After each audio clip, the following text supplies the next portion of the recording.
Houdini, whom old-world mystics would have regarded as a particularly well-versed Kabbalist, was the son of an American rabbi not at all devoted to mystic lore. To a member of the staff of the American Hebrew, a few weeks before his death, he recalled, "Soon after I left home, under pressure of a great wanderlust, my folks moved from Appleton to Chicago, where Father continued as a Hebrew teacher.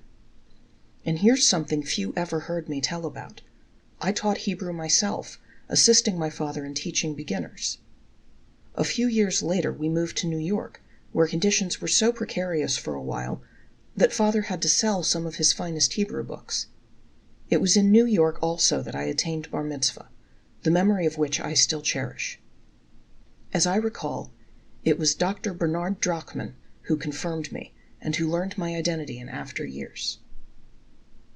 Doubtless it was the influence of the circus sideshow that came to Appleton, Wisconsin, that induced the three sons of Rabbi Meyer Weiss to embark upon the magician business. One of the rabbi's sons, Harry, who took the name of Houdini, acquired international celebrity.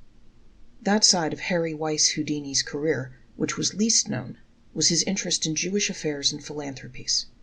He helped to organize the Rabbi's Son's Theatrical Benevolent Association, which includes in its membership Al Jolson, Irving Berlin, the Howard brothers, and other stars of equal magnitude, and which has rendered admirable service by organizing and performing at volunteer entertainments for patriotic and philanthropic movements. Pride in their Jewish origin and the manifestation of the very Jewish spirit of help thy brother prompted these generous showmen to come together to the aid of humanity through their own distinctive gifts. For over a quarter of a century, from Maine to California, from London to Moscow, Harry Houdini astonished and thrilled the world by the apparent ease with which he overcame seemingly insuperable physical difficulties. Padlocked and nailed into a packing case, he was lowered into the depths of the sea, to appear at the surface, free and unmanacled, in less than 2 minutes. In 1907 he was riveted into a large hot water boiler by the employees of the Maine Boiler Works of Toledo, and escaped without so much as leaving a trace of his exit.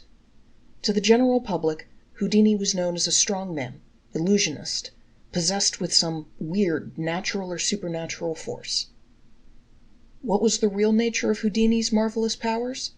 The wizard once said, "That I cannot tell you. When I was a young man on my first visit to New York, broke and hungry, I offered to exhibit my tricks and explain their nature to 4 of the biggest newspapers in town for the sum of $20. Everyone turned me down. The secret will go with me to my grave.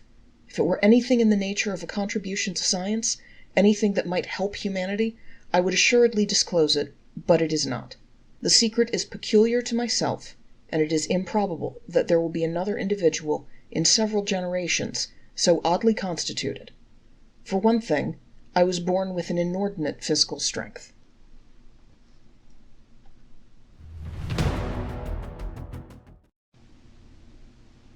Thank you for listening.